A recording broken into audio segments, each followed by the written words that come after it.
Well, the engine is now free. We're now realizing we don't have enough room, so we have to undo the flex plate bolts. And then the engine will be out. We'll put it on the stand. He has the other piece somewhere. And we'll get to work on that. That's the progress so far. We probably damaged the sleeve, but that's fine.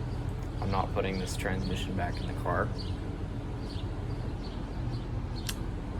Yeah, so that's just a quick update here. God, don't. Okay, I'm gonna hold the motor. Going up slow is wicked easy.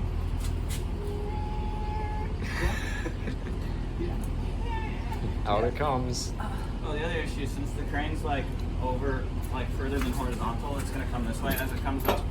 Yeah, I know.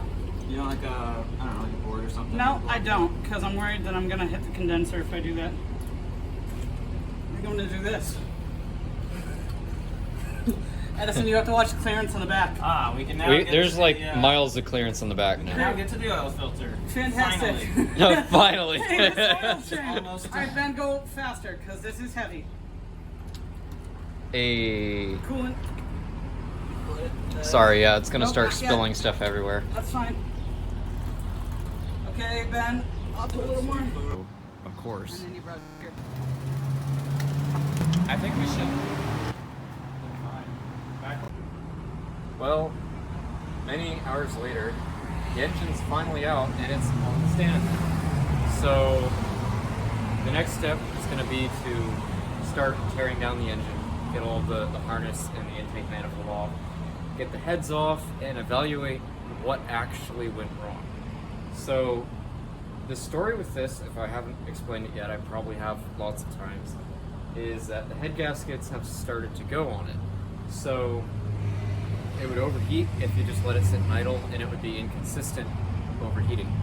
And the way I know it's not just a huge air bubble is because there was constant bubbling in the overflow, and it would fill the overflow to the top after about 20 minutes of driving. So we'll evaluate it and see where it actually went. I'm assuming the fire ring went on like the lower side, because it wouldn't smoke on startup at all, but it would push coolant into the overflow. And once that's all done, you know, take the heads to a machine shop, all that, reassemble it. We will pull the transmission out and begin the manual swap process. I've got all new axles and stuff for it, so that should all just be like pull the old out, put the new in. I don't think any of the old parts are going back in. So that's where we're at on it. I appreciate Ben for loaning me his garage, and he's actually filming right now, so yeah. So I'll revisit this probably, well, this is probably going to be edited and uploaded all at once, so it'll be well after the project is finished before any of these videos are uploaded.